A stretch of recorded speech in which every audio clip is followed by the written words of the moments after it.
Alright, time to warm up my talking skills because I've been working from home today and I have not said a single word until now. So, that's cool. Yeah. Why am I doing ice types right now? You might think it's just random. It's like, oh, well, you've done a history of dragons, grounds, and fighters, if I remember correctly. I think I've done those three. So why ice? I mean, the answer could be just because I, threw a dart at the type chart and was like, oh, I guess ice it is. But I think that the idea to do ice came to me because it is finally my favorite time of the year. The last 4 months, I live for sweater weather.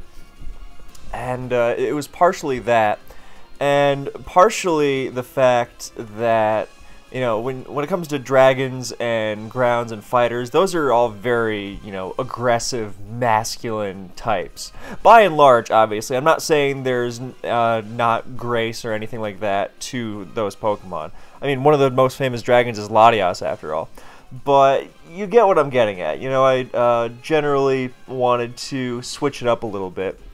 Cav, you may be reading a little too much into Pokemon types. Maybe, but, what can I say? I'm sensitive. Actually, that's what ice types strike me as, a little more nuanced. Because this does have some basis in the actual video itself. When it comes to dragons and grounds and fighters, those are generally widely accepted as great Pokemon in and of themselves, just by virtue of having that type, right? Like, if you look at something, it's like, oh, it's a dragon, oh, it's a ground, oh, it's a fighter, it's like, alright, well, that's promising. You look at something that's an ice type, and you're like, oh, god, this is going to be really, really flawed. Because ice types are famously flawed. They are so incredible offensively, and so horrendous defensively.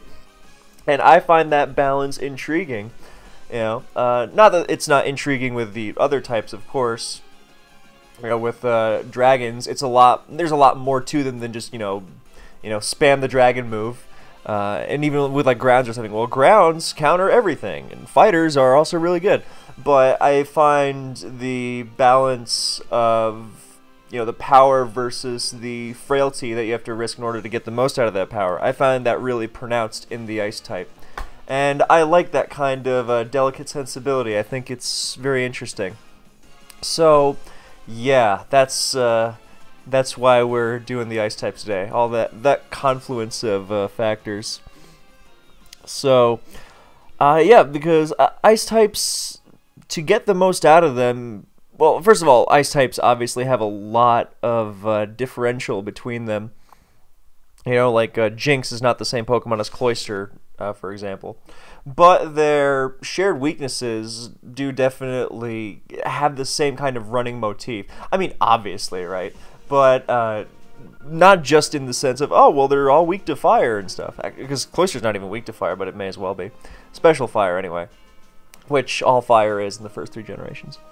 But in the sense that even the way the ice types are built, it's not just, oh, they're weak to Stealth Rock or whatever. It's just that you very rarely see a well-rounded ice type, right? Like dragons, grounds, and fighters, those have all the Pokemon in the world with just like amazing stats all around.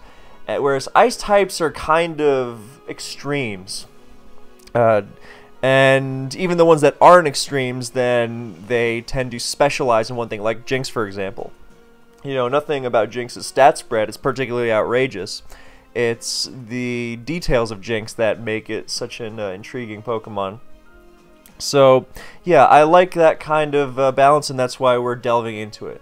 To get a little bit of a difference from our, very, very earthy previous 3 types in this history of blank type in competitive Pokemon thing that I am doing very, very gradually.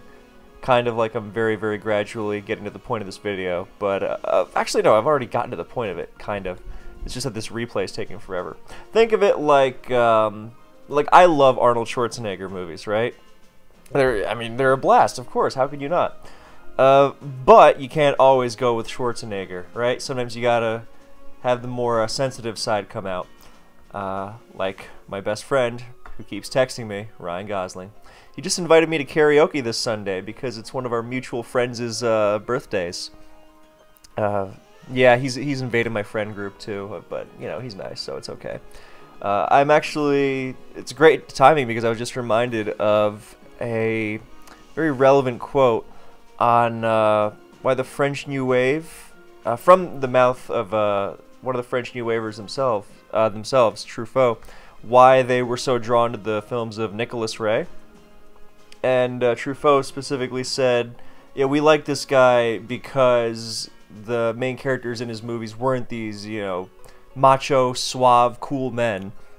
You know, they were these highly emotional, blustering, sensitive, sometimes oversensitive, kind of lost souls, to get a little poetic for a second.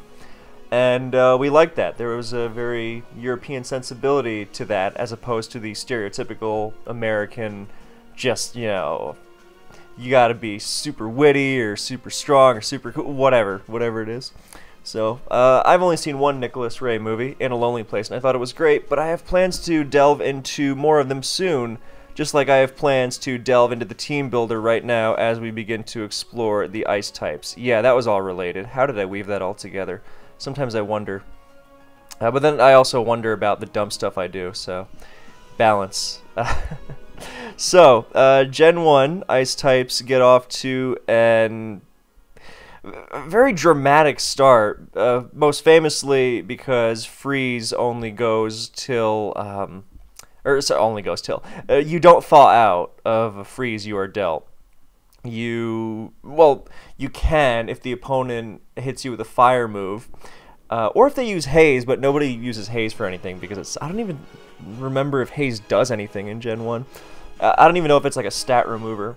But nothing good gets haze anyway, to my recollection, so you are not thawing out of a freeze, odds are.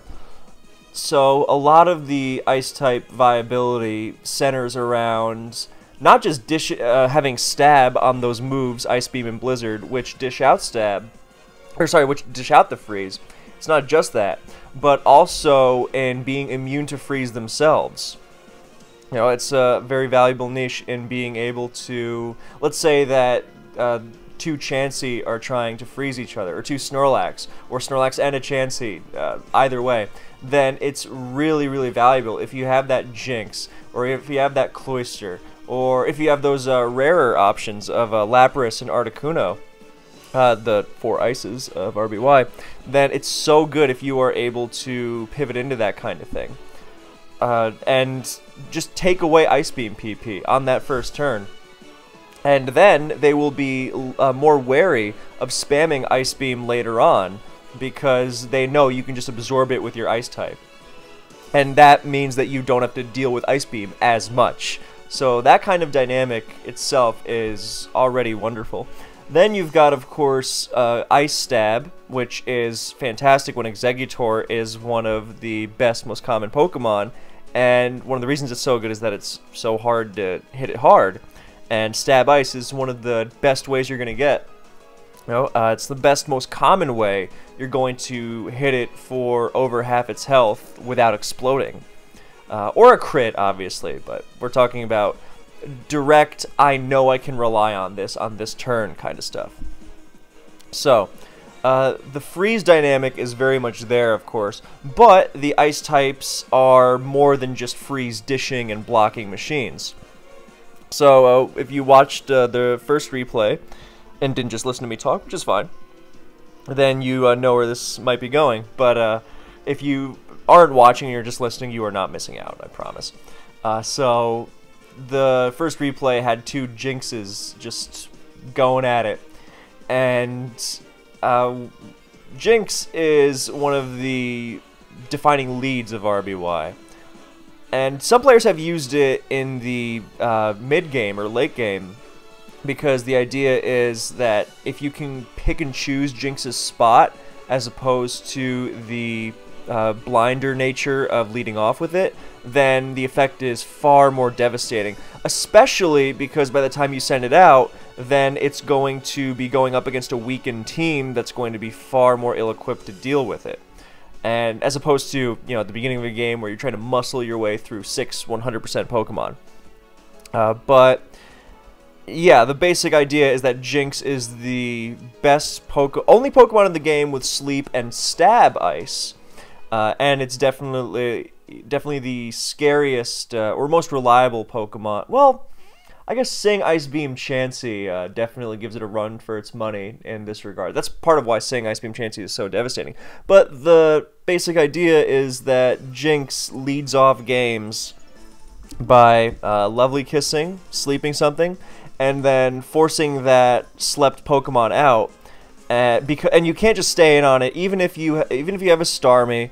And you resist both its stabs, because Jinx has another one of the best stabs in the game in Psychic. So that's where Jinx is really unique.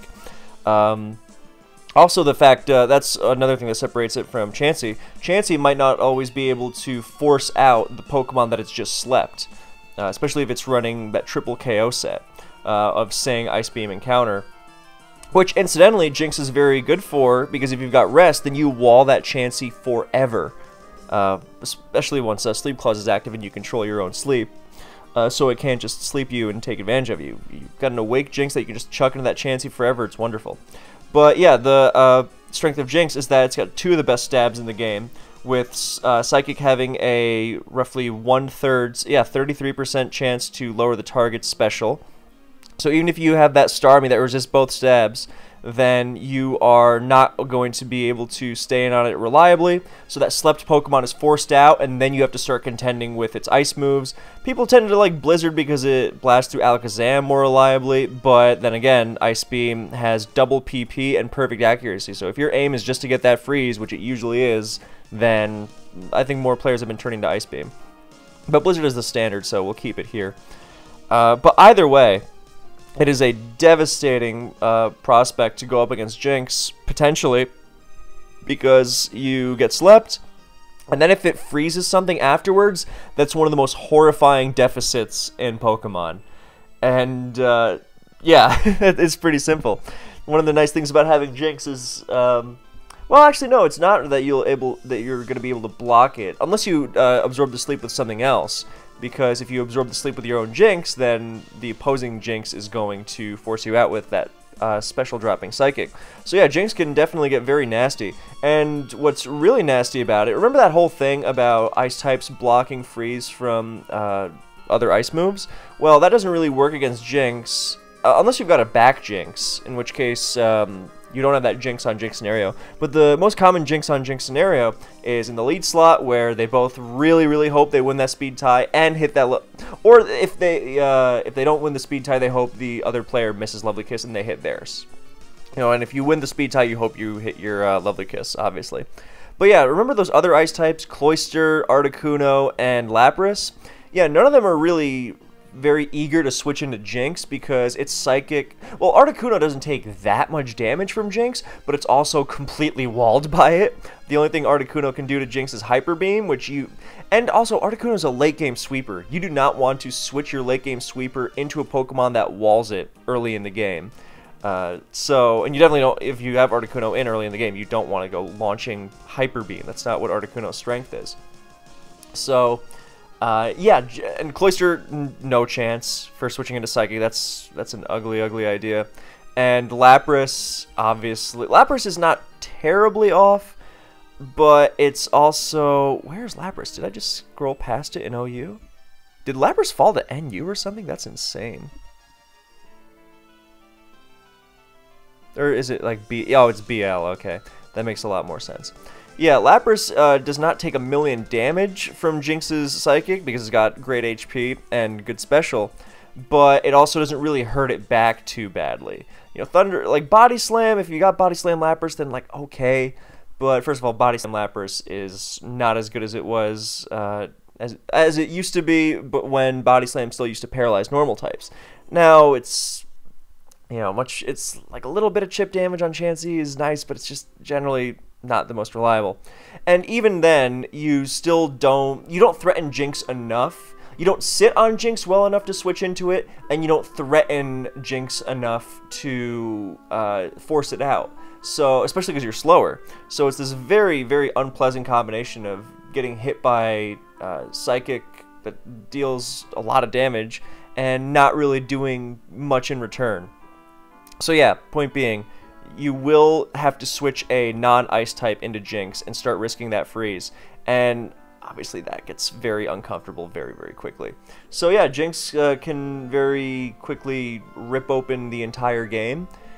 And that's why people don't like facing it. Of course, it's not a flawless Pokemon. It doesn't fare well against lead Gengar. I mean, fishing for Ice Beam freezes or Blizzard freezes is nasty, of course, but it's still not exactly a high percentage style of play. And, of course, there's the fact that once you force Jinx out, it tends to kind of not be so good, because it doesn't switch into much besides Chansey, which it tries to stall out. And as soon as Jinx rests, then it's going to... The ideal world is using Jinx as sleep fodder against something like Exeggutor, because it's also a pretty good switch into that. But it's not ideal, again, for the same reason that, one, Exeggutor can run Double Edge or Hyper Beam. Number two, Psychic drops while you're asleep. You're going to get forced out. It can get very ugly. So with Jinx, then you ideally sacrifice it to Sleep Powder, or you sacrifice it to an Explosion. That's really good. But beyond that, yeah, because as soon as you rest with Jinx, if you ever try to like burn sleep turns with it, you are giving Tauros a free switch, and that's really unpleasant. So, what do you do when Tauros has a free switch? Well, probably the most reliable thing you can do is go to our next ice type, Cloyster. So, Cloyster's claim to fame is that with its enormous defense, it is probably the best out-and-out Tauros check in the game. So, it's so good actually that it gets away with not having reliable recovery. It has rest. And that's all it needs, because it'll just sit on Tauros. Tauros needs to crit it like 1,000,000 times in a row to have a chance.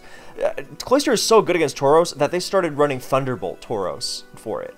And it's actually not a bad choice for things like Slowbro and even sometimes against Starmie. But it's by and large for Cloyster, because it's so irritating. So Cloyster switches into Tauros, switches into Snorlax, dishes out strong Blizzards of its own. And, of course, it has another one of RBY's most infamous mechanics, which is Clamp, aka a partial trapping move in the vein of Wrap or Fire Spin. That's Wrap, W-R-A-P, not R-A-P. You know, it doesn't start dropping bars in the middle of the game. As great as that would be, you know what, I think that should happen more in competitive Pokemon battles. I think the two players should... I'm getting a text, what is it? Oh, it's a YouTube link. I'll click that later. Yeah, I think the two players should just start rapping at each other mid-game. Like, I don't think it should be enforced or something. I just want to see someone use it as a psychological tactic to mess with their opponent. I think that'd be great. Anyway, speaking of psychological tactics that mess with the opponent, there's very little that tilts the opponent more than dealing with partial trapping moves, because for those who don't know, partial trapping moves in RBY are basically a flinch, except they happen every turn. And they are continuous if you stay in. The saving grace is that the partial trappers are not that fast, and they do not have infinite PP on these partial trapping moves. And they don't have great accuracy either, with Clamp coming in at a subpar 75. So, a good Cloyster player will be aware of this and will not attempt to clamp your entire team to death with it. They will instead use it as kind of like a U-turn in more modern, in like Gen 4 and later. They will use it more to they know that if you switch into a clamp, right, with Starmie or Chansey or whatever. Actually, potentially blowing up a Chansey with your Cloyster is great, but you gotta be careful. When you do that, then the opposing Cloyster knows, no matter what, Chansey or Snorlax, or, not Snorlax, Snorlax will not be switching into it. Chansey or Starmie or Alakazam or whatever will not be attacking on this turn. Because even if you switch Starmie into Clamp, then on that turn, for the next turn, it will not move. So you can use the knowledge that Starmie cannot attack the next turn to make a switch. So you will say, okay, well, the Starmie will stay in here, but I don't take damage or a T-Wave on this turn, so I can safely switch to Zapdos or whatever. Alternatively, the Starmie's not going to stay in, and it's going to switch to something else to burn another Clamp. And so I will also switch to Zapdos for whatever reason. So it is kind of used as a flinching U-turn of sorts. Yeah. And finally, Cloyster has another amazing early generation move in Explosion. Not quite fully powered, as you see here on the screen. If you don't worry. Explosion only has 170 base power pre-defense halving in Gen 1. For the really new players, Explosion used to halve your defense in addition to having huge base power. So it was effectively twice as strong as its real base power. And in Gens 2 through 4, then that base power was 250. That's what people remember Explosion's power as. So it was effectively 500 base power. But in Gen 1, Explosion is a mere, and I use that in quotation marks because it's still crazy strong, 170 base power, which obviously translates to roughly 340. I say roughly as opposed to exactly because I don't know exactly how the math goes. I think it's either a little weaker or a little stronger, but either way, it's still very strong. But it's not quite as strong as Gen 2 and beyond, where it comes close to KOing pretty much everything that's neutral to it and not severely invested. But in Gen 1, then like Cloyster and Eggy don't KO Starmie from full health with Explosion. That's a big one. And Starmie is a very, very common switch to Cloyster. So it's something to keep in mind. Last slot, you can have Hyper Beam, you can have Rest. They're both fine. Yeah, so those are the big two ice types of Gen 1. And the other two, Lapras, I mean, it used to be OU, now it's BL, and you can kind of guess why that happened. But yeah, Body Slam mechanics, I think were pretty bad for it. Because it can no longer paralyze Chansey with Body Slam, it can't, and that's the big one. And you can obviously try to, I mean, Lapras has a great toolkit. It can freeze, it can pair with Body Slam, it can sleep with Sing, it can even go for Confuse Ray. It's got a great move pool, and I think some players have had success with it in more recent times, but overall it's fell out of favor just because it doesn't really have the same gusto that it did before. So it's slowly but surely lost its luster, and it's still definitely a viable Pokemon. I mean, you could do a lot worse than Lapras. I mean, it's hard to go truly wrong with Blizzard and... oh, it has Thunderbolt as well. But so it can threaten Starmie more directly. But all in all, players tend to prefer Starmie over it these days. Especially as they discovered more and more how good Starmie is. So, yeah, and the other one is Articuno. Articuno is unique. Sadly, it's also been kind of eclipsed, I think. But it's unique in that it's a terrifying late game sweeper. It's tied for the strongest special attack in the game. It's Blizzard, because its special is so high. Stronger than Mewtwo's Psychic. And it's matched with the other birds. You know, Zapdos' Thunder and Moltres' Fire Blast. But Blizzard is the most accurate of them, first of all, and of course has the capacity to freeze. But Articuno's move pool is very sparse, so it runs Blizzard and Ice Beam. And then Agility and Hyper Beam. So Agility is what turns into a terrifying late game sweeper, because suddenly you're jetting past Tauros and Alakazam and Starmie and the rare Jolteon. And that is, of course, oh, and Zapdos, that's what I was forgetting. So you've also got Hyper Beam to... you know, make sure that you've got something you can do to weaken Starmie and Chansey as opposed to losing to them because they were at 30 or something. Yeah, so Articuno is high risk, high reward because obviously it's completely blanked by Cloyster, and I think that's a big reason why it's not so... I mean, Troller has had amazing success with a bunch of Articuno teams. So, but the thing I think even he said semi-recently, to my recollection, I could be remembering this wrong, was that the reason why Articuno is not what it was is that players kind of realized Moltres does what it does better in terms of that huge, powerful special attack with agility for late game sweeping. But Moltres kind of does it better because it can soften up its own checks more reliably. Because Fire Blast is a 30% burn rate, and it's also got Fire Spin, which acts like Cloyster's Clamp. So you spread chip damage on everything, and early in the game to soften the team up more reliably. And then late game, if something's a little too weak for you to blast through with sheer force, then you can try Fire Spin, chipping it into range. And to to top it off, it's even got a much stronger Hyper Beam with base 100 attack instead of 85.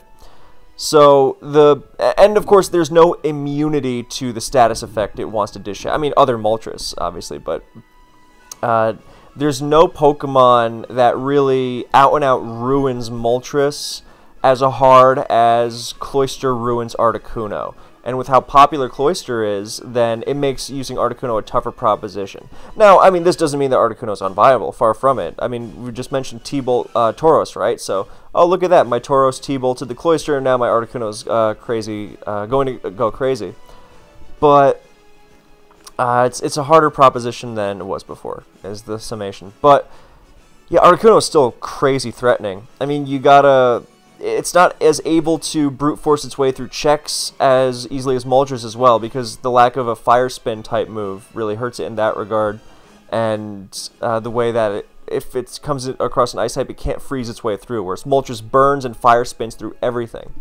But yeah, Articuno is a terror in the right hands. It's just high maintenance. All right, in the interest of not bludgeoning the point to death over and over again a million more times, we're now going to move on to Gen 2, and I'm going to get my bathroom break out of the way now because I've been drinking a lot of water today. Oh, we're actually 26 minutes in already.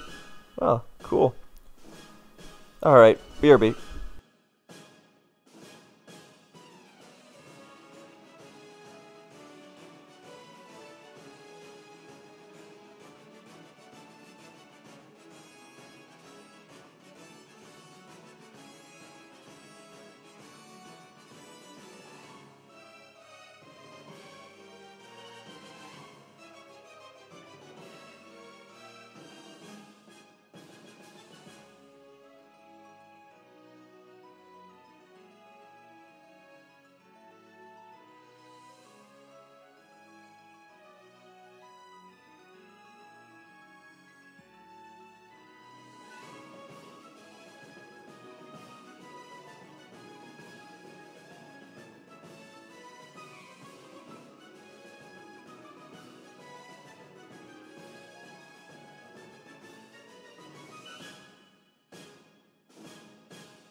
Man, I had a good dinner before I started this video. Made myself some turkey burger with some carrots.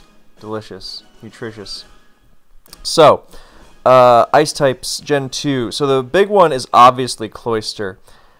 I'm not going to harp on about why Cloyster is so essential in Gen 2, because I have a video dedicated to it. It's called, like, History in the Making. Cloyster is now the #3 Pokemon in Gen 2, or something like that.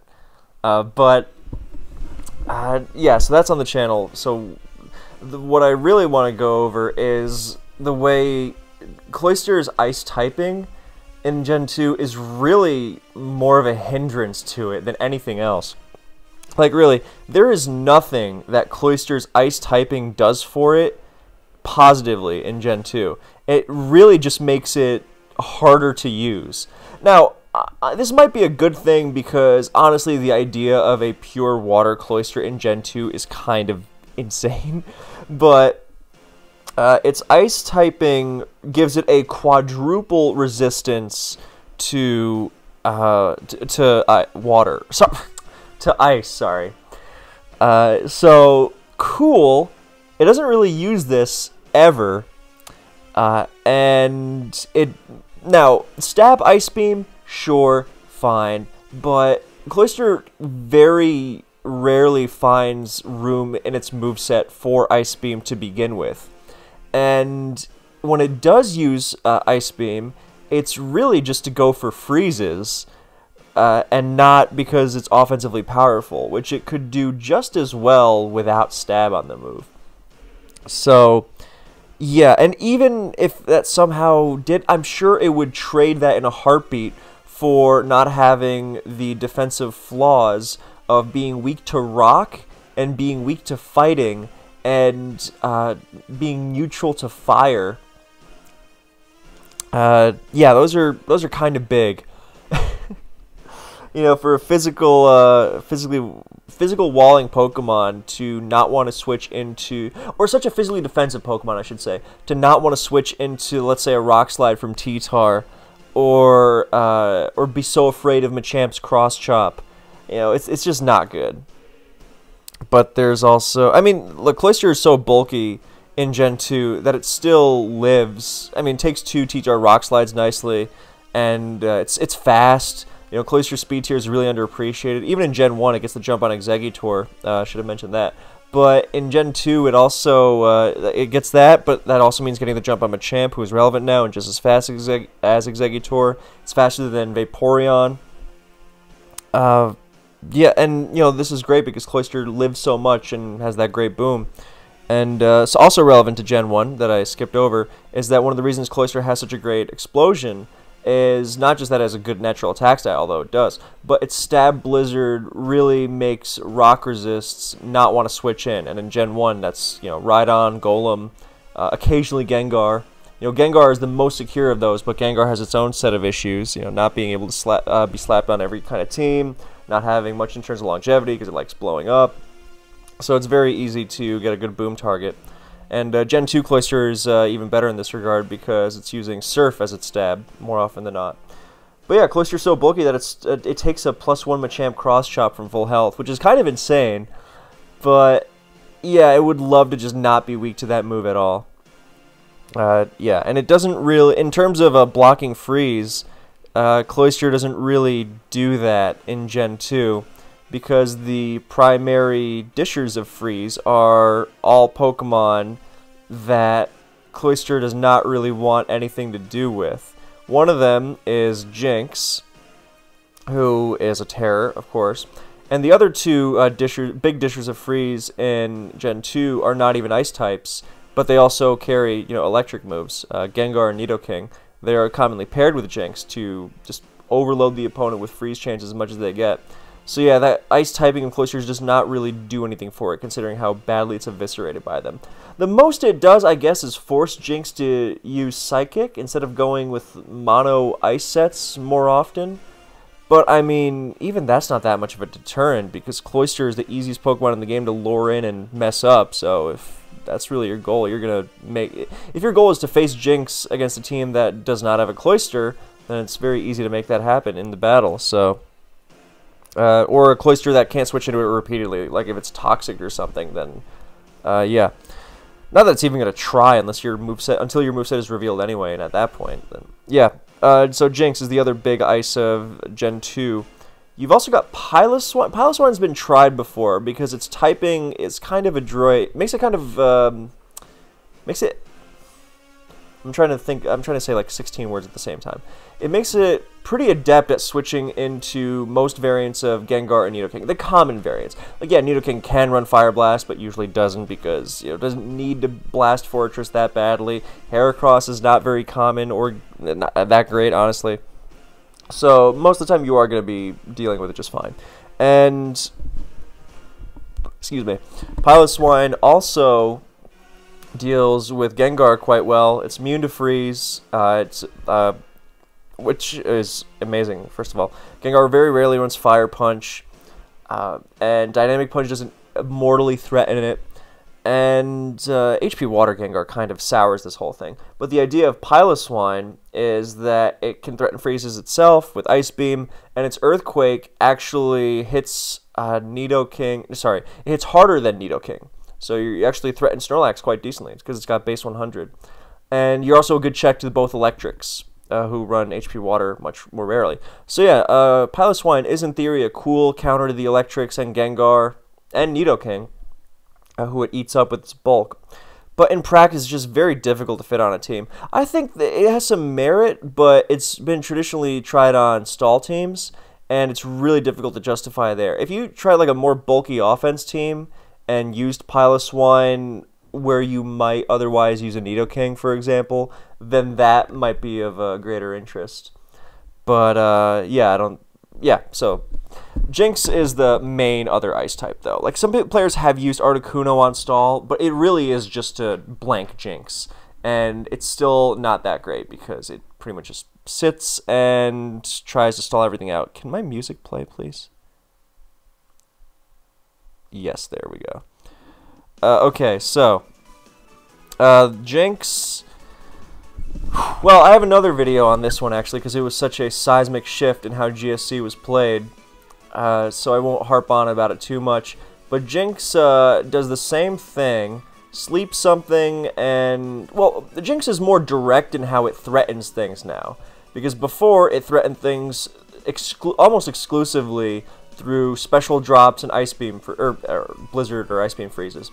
And that was because Chansey was everywhere.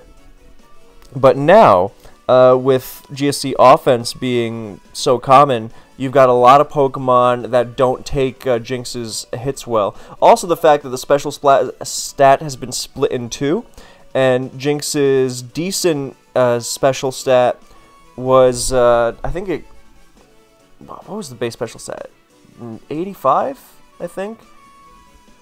Yeah, Jynx has 95 special in Gen 1, which is perfectly fine. It's quite good. But in Gen 2, it went from its 95 special went to its special offense, and it got a mammoth 115 special attack instead. So it hits a lot harder now with Ice Beam and Psychic. And the Blizzard being dropped to 70 accuracy means that you use Blizzard alongside Ice Beam, not instead now. And it's still very rare, because Jynx likes running sub to scout switches and things like that. It's got a lot of great stuff. Thief, Nightmare, those are really good. Because Nightmare in particular is underrated, I think. Because a lot of people stop Jynx from basically shutting something down for free with Lovely Kiss by running Sleep Talk Snorlax. Sleep Talk Snorlax has become like the de facto wall, even on GSC offense teams, just because of how badly it ruins them otherwise. Because the most common Sleep Talker is what? Zapdos. And Zapdos does not want anything to do with Jynx's stab. Sorry, my computer was being terrible for a second. Yeah, Zapdos does not want anything to do with Jynx's stab Ice Beam. So, can the computer stop exploding for 2 seconds? If you don't have your go-to Sleep Talker able to take it on, then you are going to lose something to sleep, and then you have to deal with its stabs. So people started running Rest Talk, Snorlax non-stop just to slow down Jynx. And obviously that gets messed up by Thief, and a Nightmare messes that up as well. I really like Nightmare because it means that if something tries to absorb your sleep with a Sleep Talker, then you can Nightmare and start making things really nasty.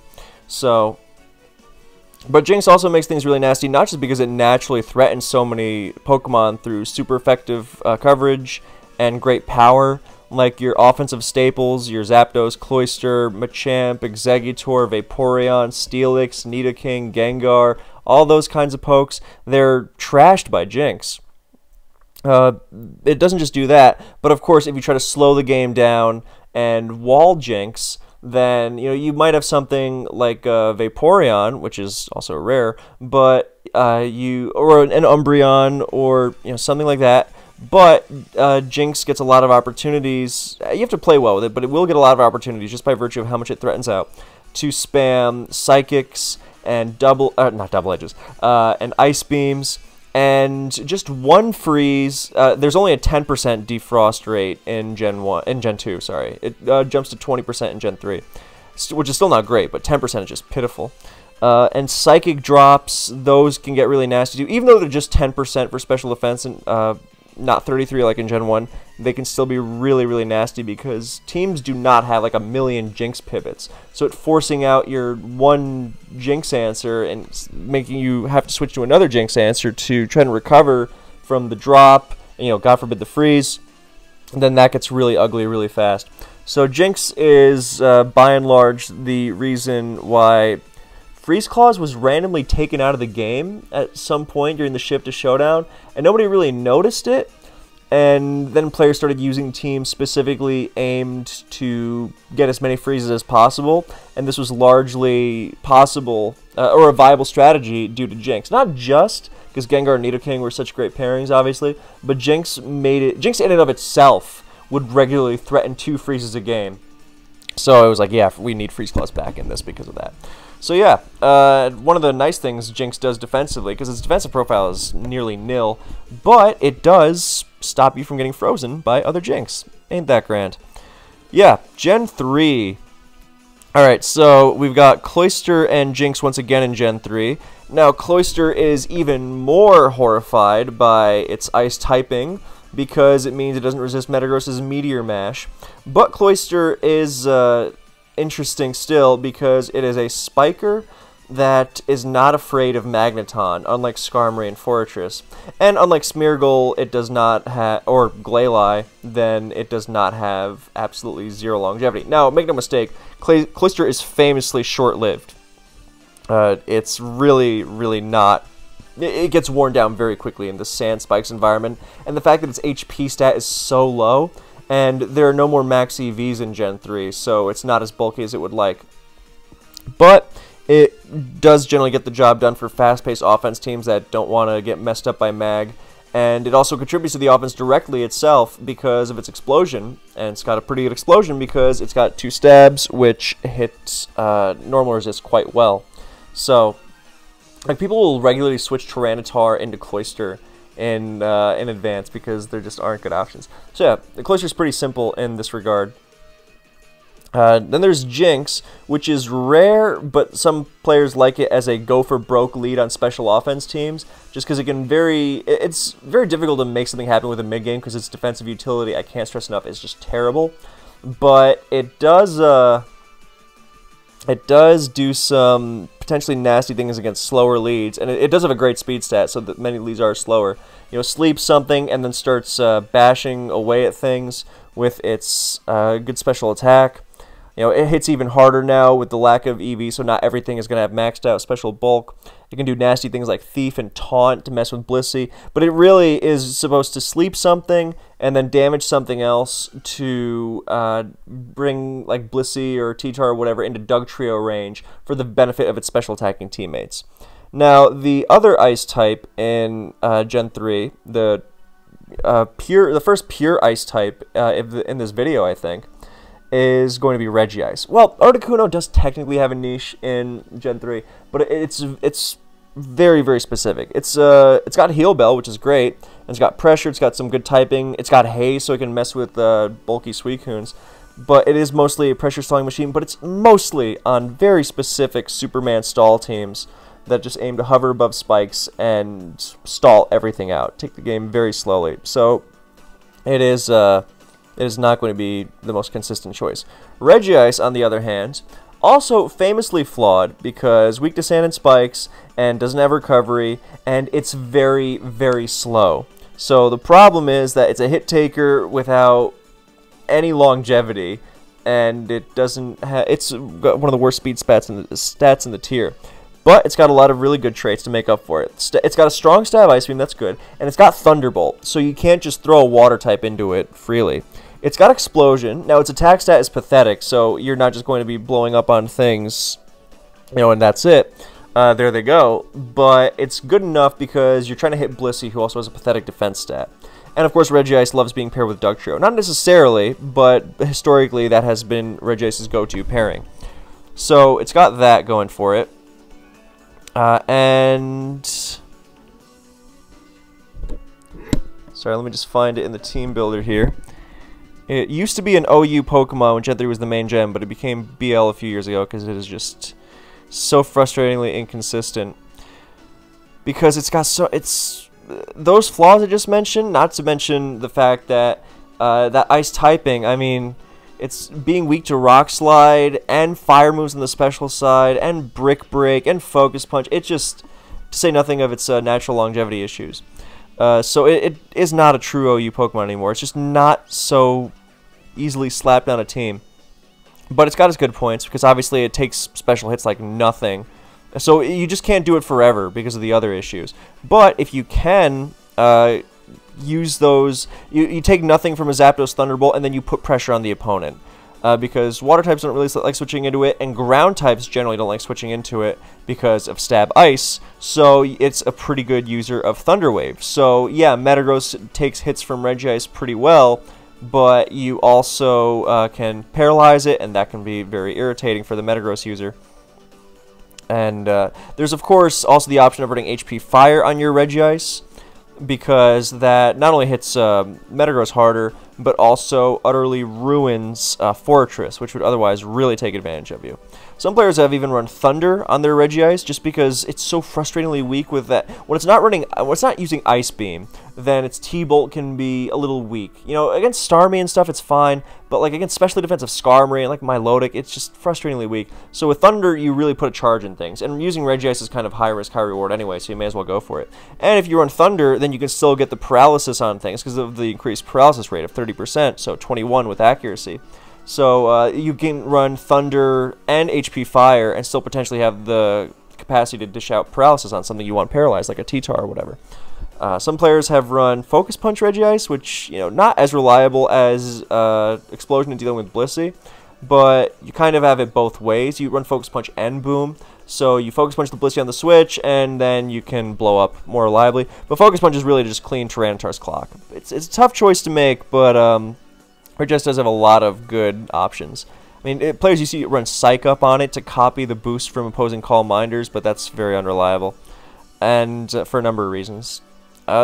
And also, McMegan a few years ago, I remember, was using Choice Band Regice with Superpower, which was insanely... It doesn't work once you know it exists, but it was a pretty good gimmick for a while to mess with T-Tar leads. He used it as a lead. But yeah, another one of Regice's issues is that it's... I mean, that whole T-Wave thing is cool until Swampert switches into it, and Swampert is actually faster than it, and it takes Ice Beams pretty well, and EQ, and you don't want to be blowing up on Swampert with Regice's pathetic attack stat. So, you know, you wind up trying to lure in a certain set of Pokemon, and then something else switches into you naturally. But, of course, this, depending on your team support, Regice can be a great Pokemon, of course. Like, people have been pairing Regice with Spikes more and more, and suddenly switching Swampert into Regice's Ice Beam with Spikes down. Now, that is not a pleasant proposition. Without Spikes, it's like, yeah, I'll protect lefties this off, it's fine. And with Spikes down, it's like, oh, this is actually very nasty. And Regice and Dugtrio together are also a very, very good pairing. Dougie picks off a lot of stuff that threatens Regice quite nicely. And they also go well together with Gengar, pardon. They made for a great trio on M-Dragon's old Calm Mind team. So, I think that's everything in terms of ice types in Gen 3. Yeah, you don't really have so much of the absorbing freeze thing anymore, because the primary thing reliably dishing out freeze in this tier is Ice Punch Jirachi. And none of the ice types are really going to help you much in that regard. If anything, you know, Regice would just give Sub-Calm Mind Jirachi more... because that's the one that hides behind subs and dishes out the freezes. It just gives it more setup, so... Yeah, an Articuno, and... Yeah, that's all in terms of ice types. Alright, on to Gen 4. Coolio. Yeah, so what are the ice types that come to mind when you think Gen 4? There are a couple. The one that really comes to my mind more than anything else is Abomasnow, because of how it's not just itself, if that makes sense. It's how Snow Warning affects the entire game. And, you know, your entire team has to be built with that in mind, because you can't be like, oh, well, I'll protect for lefties with my Jirachi, because you can't protect for lefties with your Jirachi in Hail. You're protecting with Jirachi in Hail to chip the other Pokemon, but not to get more health. So it's something you have to keep in mind. But yeah, Abomasnow is also a great Pokemon in its own right. Like, for a long time, people wouldn't use Abomasnow because they didn't want to use a Hail team, quote-unquote. But the idea of a Hail team being like a team that abuses Hail fully, You know, like Ice Body Walrein, sub-protecting on everything for a million turns. And Frostlass using Snow Cloak. You know, silly stuff like that. Not to say that that stuff can't be devastating, but it's very inconsistent. And then eventually people realize, oh, a team with Abomasnow is just a team with Abomasnow, in the same way that a team with T-Tar most of the time is not going to be a quote-unquote sand team. It's just a team with Tyranitar. And Abomasnow has a lot of amazing traits. Its most famous trait is being a switch to water that is completely unafraid of Ice Beam. Now, and it's not like Blissey, because it's not afraid of freeze, haha, but it's a lot more offensively oriented because of Leech Seed. And Leech Seed in conjunction with Hail and Protect wears things out insanely fast. And Abomasnow even has Ice Shard, so you're hanging out at 1%. Oh, I survived the Leech, Protect, and Hail thing. Oh, Ice Shard just pick you off. So it's a very nasty combination, especially with the fact that grass types don't really relish the prospect of switching into Abomasnow's Leech Seed to block the Leech because it has Stab Ice. So that's the basic tenet of Abomasnow's viability anyway, in terms of what it does in return. And defensively, it popped up first to just completely destroy Life Orb Starmie and offensive Suicune. And it's great against all sorts of offensive waters. You know, it's good against most variants of Gyarados, tears up offensive Swampert, Kingdra it's very solid against, and Empoleon, well, not SD Empoleon actually rips through it, but like that's very specific. You know, standard, especially offensive Empoleon does not care for Obama at all. It gets completely walled by it. So, Abomasnow is not just defensive Leech Poke either. People realized, inspired by the set it used in Black and White, that it could be an offensive threat as well, with Wood Hammer, Ice Shard, HP Fire, and the last slot could be a lot of things. EQ, for example, Blizzard if you liked, if you wanted to deal with Heatran in other ways. But, I mean, yeah, Heatran, people say, oh, well, Heatran beats Abomasnow. It's like, yeah, switch into Heatran's Leech Seed, Abomasnow's Leech Seed with your Heatran with Rocks up, and don't have lefties, and watch how quickly you get worn down. It's actually ridiculous. So, yeah, Abomasnow, great standalone Pokemon. And, yeah, if you want to see how inconsistent the whole Snowcloak thing is here, for those of you watching the replays, then this game is a good example, because there's no Snowcloak even being used here, because you got to preserve your because you can't switch Abomasnow in with Rocks up to get the Snowcloak up over and over again. So, I mean, I'm not going to get into that whole debate now. There are certain good tangents, and this one is not really one of them. I did want to see all these ice types on the same team, though, because it provides a nice segue from Abomasnow into our other ice types in the tier. Mamoswine is probably the most consistent, because it's frustrating because Mamoswine does not have good Ice Stab in Gen 4. It's got Ice... I mean, Ice Shard is obviously an amazing move, don't get me wrong, but actually, it doesn't even... Mamoswine can't even run Snowcloak in Gen 4 because of the rule set. So it's only Frostlass that's using Snowcloak. The rule in Gen 4 is that you can only use Snowcloak if you don't have another ability. And since Abomasnow is oblivious, then it can't use Snowcloak. But yeah, Ice Shard is obviously an amazing priority move, one of the best, but it's not a good main stab. And for actually threatening things with, you know, Ice Stab, then, you know, you're not going to blast past something like Rotom with Ice Fang, you know, not like you would Icicle Crash in Gen 5, foreshadowing. But yeah, Abomasnow can do some cool things, like it's a decent rocker, but mostly it's going to be Sub, Ice Shard, EQ, and Knockoff, because that does things like not just mess with Rotom's leftovers, but also if you got a Magnezone and the opponent's Skarmory has Shed Shell, then you knock it off and voila. It's also just a good item to have in general.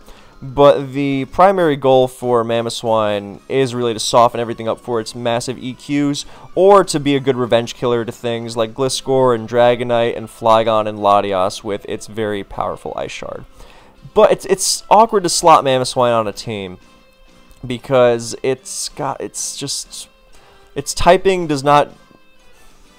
Okay, how do I phrase this? Its typing is good, in terms of, well, it's the only Pokemon in the game besides Magikarp Clefable that's immune to both hail and sand, which is fun.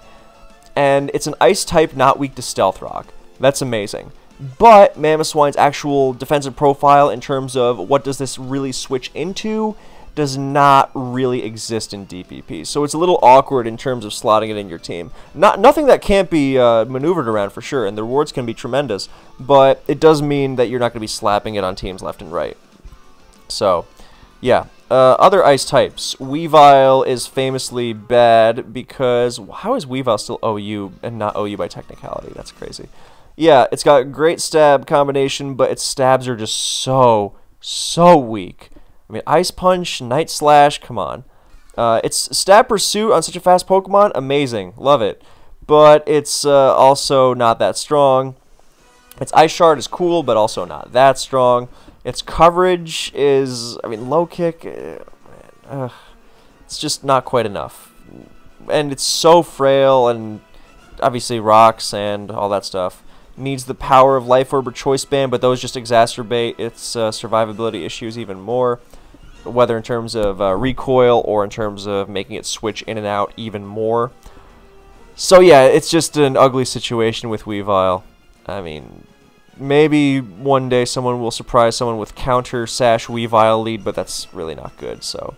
Yeah, there's really not much to Weavile in Gen 4 OU, sadly. I mean, every once in a while people think, look, this thing's got to work on a Magnezone offense team. And it can cut up very frail, fast offense teams very nicely, because it is going to be faster than them, and if they don't have the longevity to take its hits, but, I mean, this is like the one Pokemon in the tier walled by Infernape. So, yeah, it's not a great look for Weavile. Then there is Frostlass, which is a great suicide lead. And it pretty much just spikes and tries to Destiny Bond something and goes down. It can do a lot of cool things. ZF has been experimenting with Trick Scarf. It's also got T-Wave, and but obviously Destiny Bond is its go-to. So yeah, and it taunts, of course, so you can't set up hazards in its face. And even if you face a faster suicide lead like Azelf or Aerodactyl, it has Icy Wind to slow them down.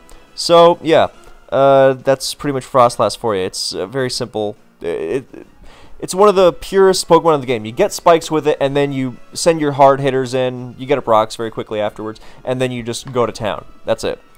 What Frostlass excels at is being like the spiking version of Azelf in terms of it gets up spikes, and then it gets KO'd, of course, but the stuff that KOs it is then explicitly very easy to take advantage of with the other Pokemon. Like, for example, if you KO it with like a Heatran or a T-Tar, then it's like, oh, well, look at my free Gyarados switch.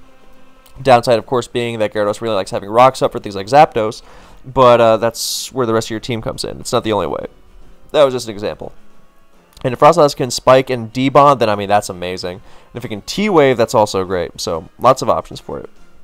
Very simple poke. I think that's it in terms of pure ice types. Yeah, the free spamming thing is more a byproduct as opposed to anything direct at this point, because the power level is so much higher now in Gen 4 that you don't really need to go for freezing stuff. I mean, I'm sure in slow games where it's like, well, my Latias will freeze something eventually, or my Clef or whatever, then sure, but by and large, not really.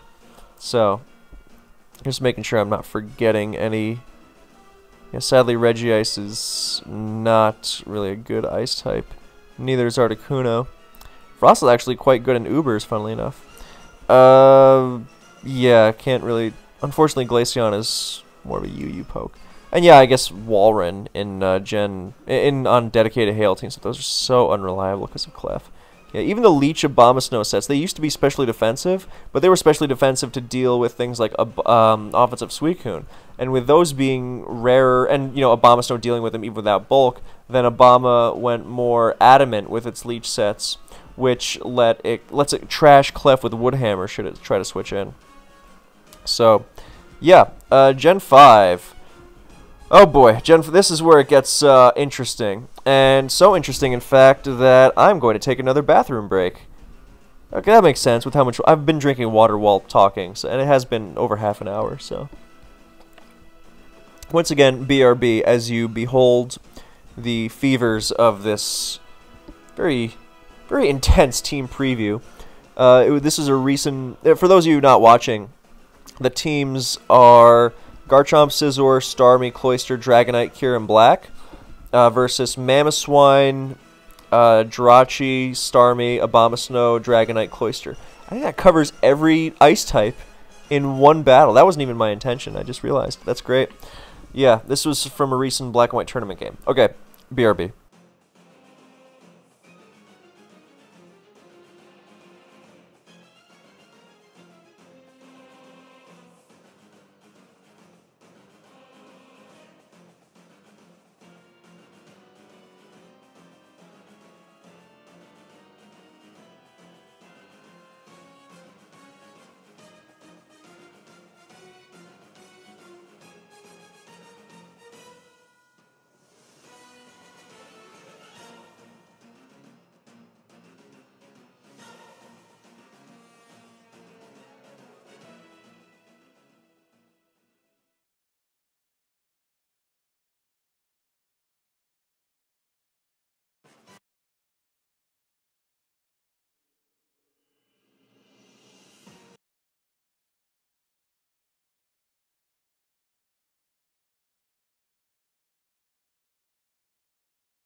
Yeah, so this imposing team preview manages to pack 5 ice types across the 2 teams. So suffice to say, Gen 5 was very friendly to ice types.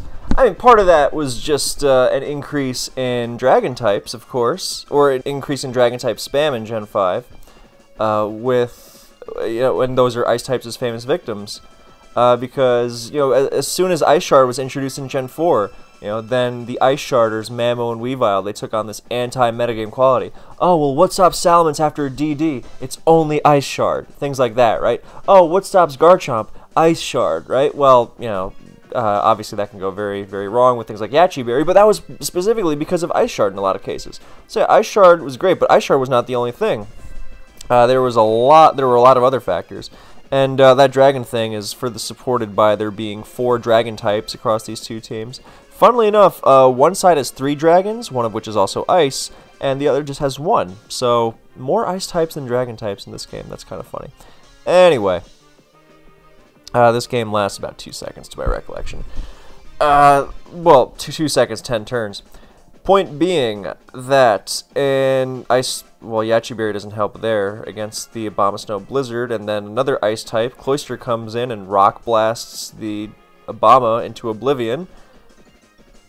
But now the Starmie's gonna give away the Shell Smash, and that's where the trouble begins. So we will start with Shell Smash Cloyster, because I remember one of the first, literally the first 2 or 3 days of Black and White, the players who got their hands on the game were showing off, oh my god, this is so broken. Look at this, well, it wasn't called Quiver Dance Volcarona back then. It was called Butterfly Dance Urugamosu.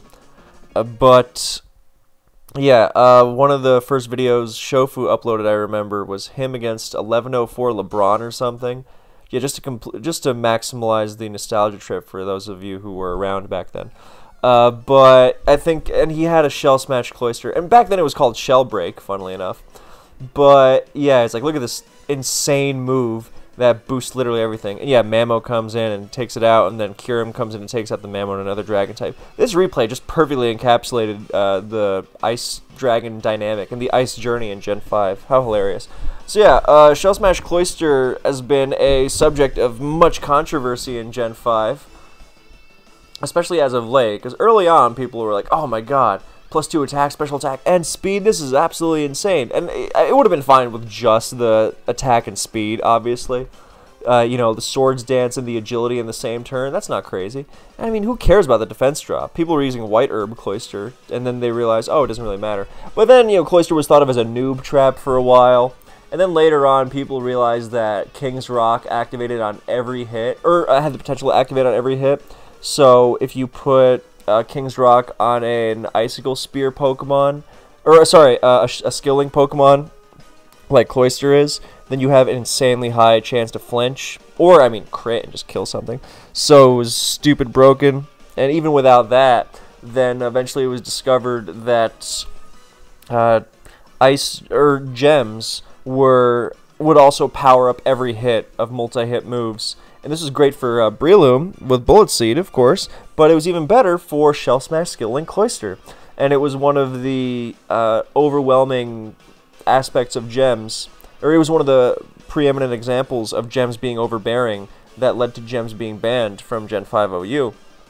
But even without gems, Cloister continues to be used. It wasn't just Ice Gem, because Rock Gem would also make Cloister able to blast through a check like Rotom Wash or Heatran, which is nuts.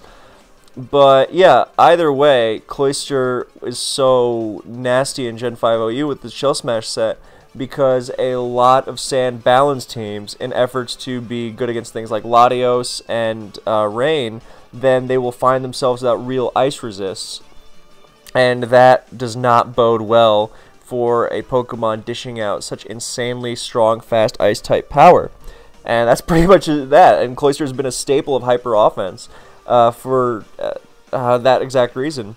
Because, I mean, even if it's just holding Never Melt Ice to boost up its Icicle Spears. It's because it's just so immediately strong and fast and blasts through everything. That's what you want in a Hyper Offensive setup Pokemon. But that same dynamic of sand balance teams not being good against ice moves also extends to why Mamoswine was, and still is, one of the best Pokemon in the metagame.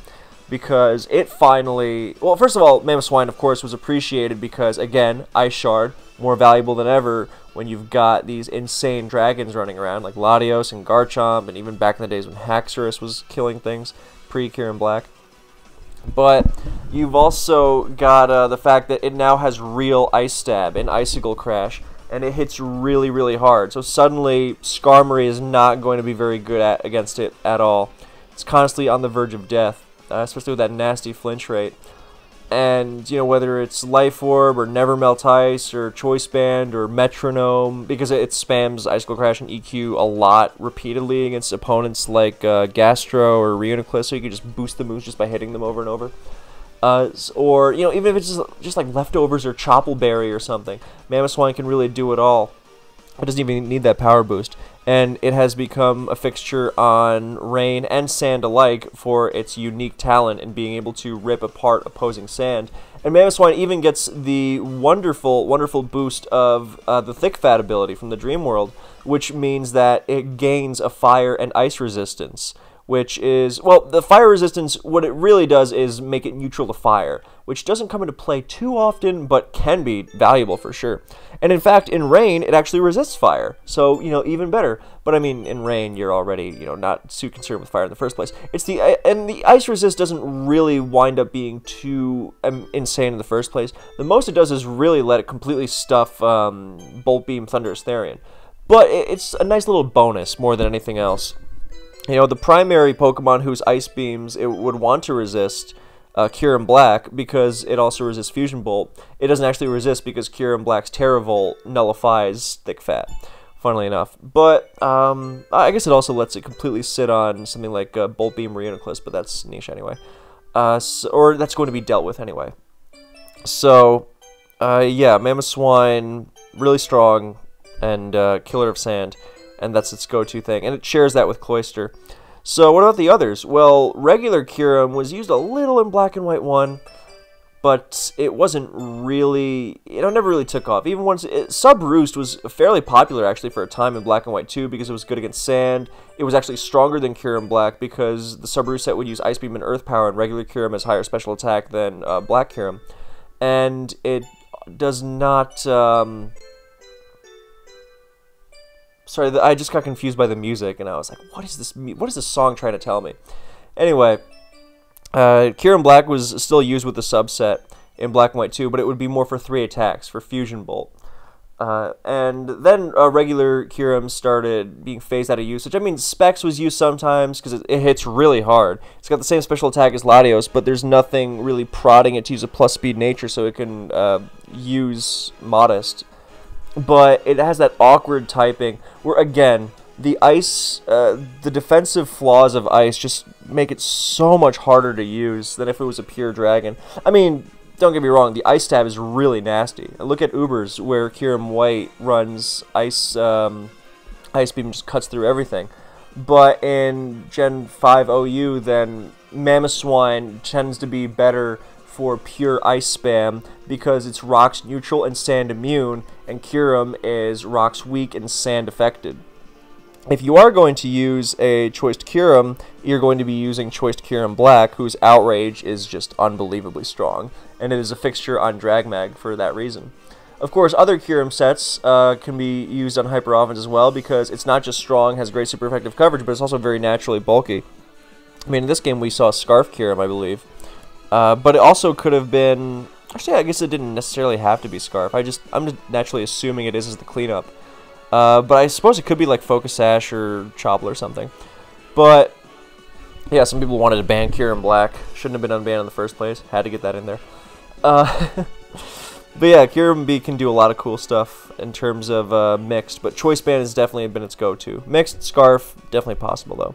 But yeah, regular Kyurem kind of phased out of the metagame.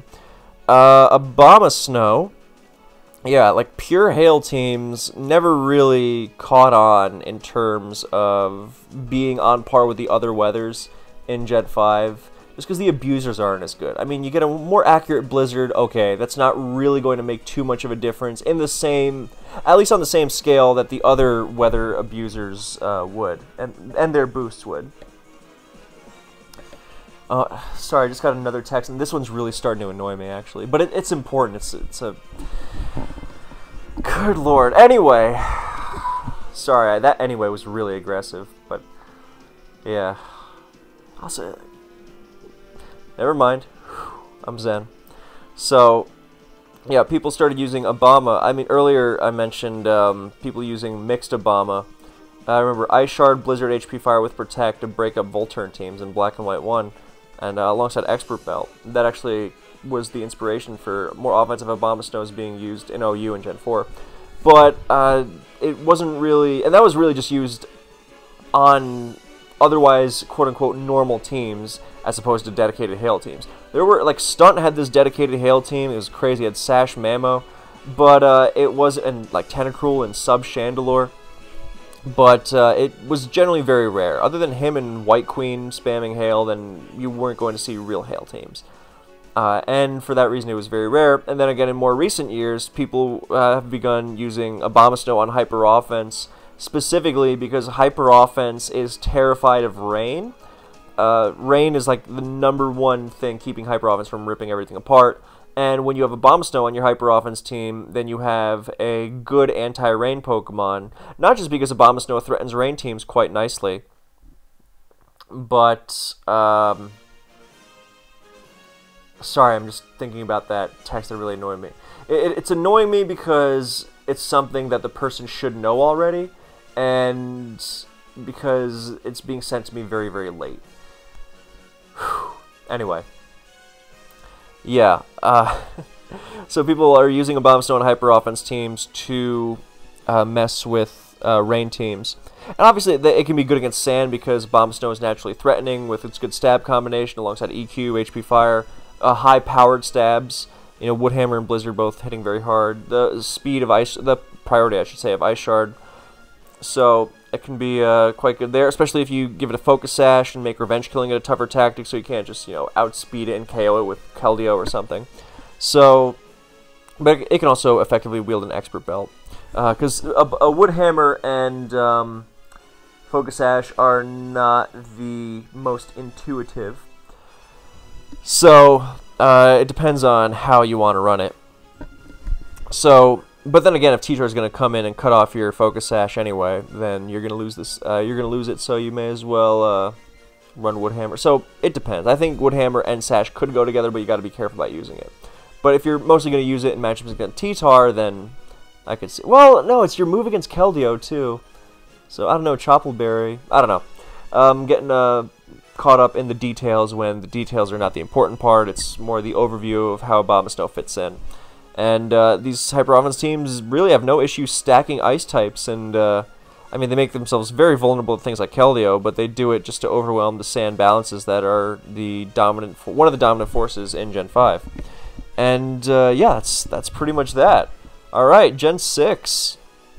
Gen 6 has some very interesting ice type dynamics.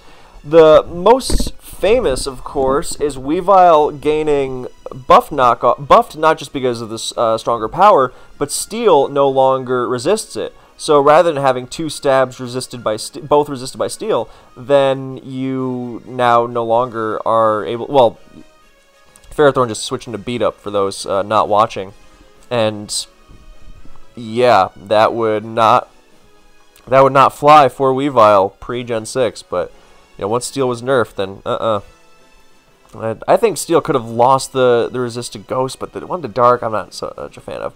But yeah, Weavile is crazy strong with knockoff, and it also gets Icicle Crash for Ice Stab. So now it goes from being fast, good attack stat, but it doesn't hit very hard, to because its stabs are so weak, to now, oh well, its stabs are strong too, so it outspeeds and crushes things. Obviously, it's still frail, but nothing that can't be fixed with good switching or just switch moves to make it more direct.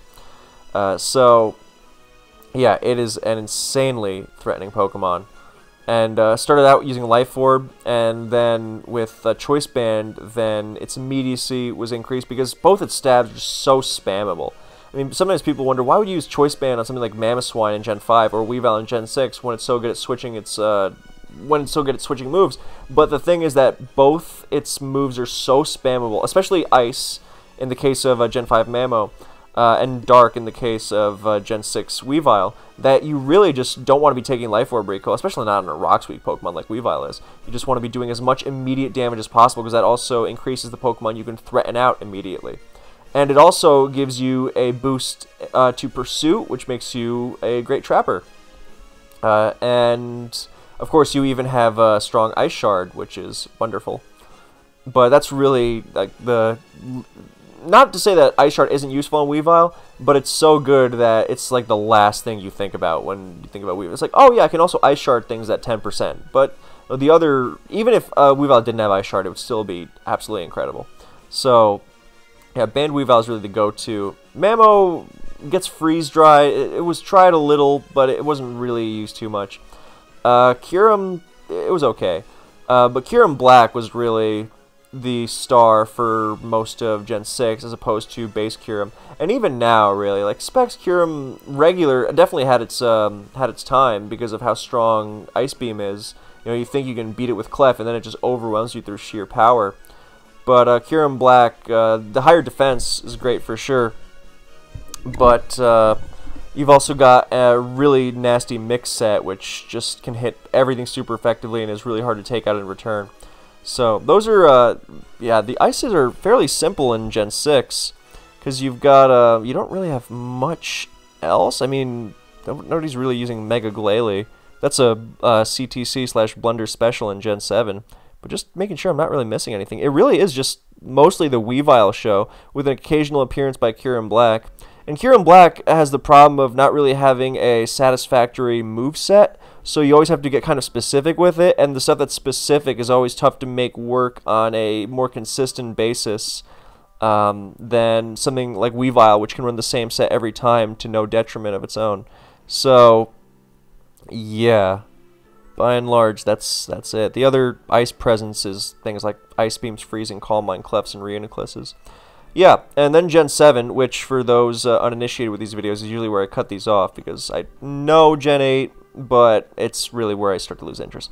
But yeah, Gen 8 is cool because you have Weavile, Kyurem Black again, actually. This team of CVBs is really cool. The Gen 6 one, which has beat up Weavile with a bunch of Pokemon with enormous attack stats, but he wound up switching to Kyurem Black from the regular Kyurem he started out with, because its attack set is so much higher than base Kyurem's. So, yeah. But yeah, regular Kyurem actually also had some good use in Gen 7, because with Sub Roost, it was great at stalling out like Toxapex stuff. With Metronome or ICMZ, it was really nasty to try and wall it. It was very untenable for bulky teams. Had good defensive presence as well, great speed stat, hit hard. But Kyurem Black has always been one of the poster children for Z moves, because it's got a well, Freeze Shock. It never had good physical ice stab before, right? But with Freeze Shock, Freeze Shock being the only one, and it's a 2-turn move, which but with Z moves, then you get rid of that for 1 turn, and you get unbelievably strong, and you just eviscerate stuff. And it's very, very difficult, downright impossible to stop Z Kyurem B from taking a KO. You know, unless you've got a Mega Scizor and it doesn't have HP Fire, it's very, very difficult. So, and that's what makes Kyurem be one of the most reliable Z move users, because with Z moves you want to get the most bang for your buck on a consistent basis, right? And if you play well, then you will with most Z move users, but you know, there's always the risk that they switch to their Heatran on your own Heatran's Inferno Overdrive or something like that. But with Z Kyurem B, then it's so insanely strong that you don't really need to worry about what they switch into, because you're going to destroy something regardless, hilarious as that is. So, yeah, that's pretty much it. So for the Kyurems. And then there's Weavile, which is less... It wasn't used as much in the current gen. I mean, sometimes you saw like Z-Dig Weavile to lure in and destroy Magearna, which is hilarious. But now I think it's more, and you saw the occasional Choice Bander just a la Gen 6 to try and pursue trap stuff. But I think now that's the more common version, just Choice Band, but also Beat Up, as you see here, as people realize more and more how excellent a move that is. So, yeah, I think Weavile is actually being kind of rediscovered in Gen 7 as of late, with people appreciating its insane Dark-type power. Especially because that speed stat is more valuable than ever in terms of, since it outspeeds Greninja. So yeah, it's just a really vicious poke. And Sky Penguin's team, for those of you not watching, is Garchomp, Mega Scizor, Kartana, Landorus, Therian, Weavile, Kyurem Black, aka the most insanely high base attack stat team ever. And he managed to dance around Greninja somehow, which is astonishing, so I'm really impressed. But yeah, yeah, I think those are the big ice types in Gen. It's fairly simple stuff at this point, actually, because the primary downside of the ice types is still going to be, yeah, that typing is not so good. Mamoswine did get some use in Gen 7 as well, but it's still more of UU territory. But it's more about...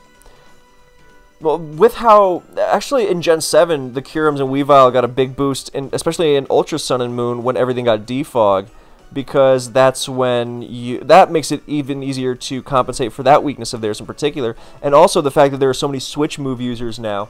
I mean, you already saw it in Gen 6 with, like, Volt Turn on Mega Scizor, and Rotom Wash, Tornadus Therian, Landorus Therian, you know, all sorts of stuff. But in Gen 7, then you got Tapu Koko on top of that. Oh yeah, Tapu Koko's Electric Terrain boosting Kyurem Black's Fusion Bolt to make it even nastier. Oh, Jesus. So, yeah, there's all these switch moves and making it even easier to get these big guys in. And that is pretty much it. Alola Ninetales used to be used because of Aurora Veil. I remember that. It died out because it's, you know, fairly unreliable for a host of reasons, but it had its time. And of course, I gotta mention once again Blunder's Mega Glalie Heroics, courtesy, of course, of CTC. But yeah, that's yeah. I think the ice types now they're grouped in with a lot of other like big heavy hitters, because their power is definitely significant. But they're more like these other pokes now in terms of they're these near auto KO machines that you just got to fight to get on the field, and that's how the kind of structure. And you know, they've each got their unique traits because they're not just pure ice types. That's what makes them interesting.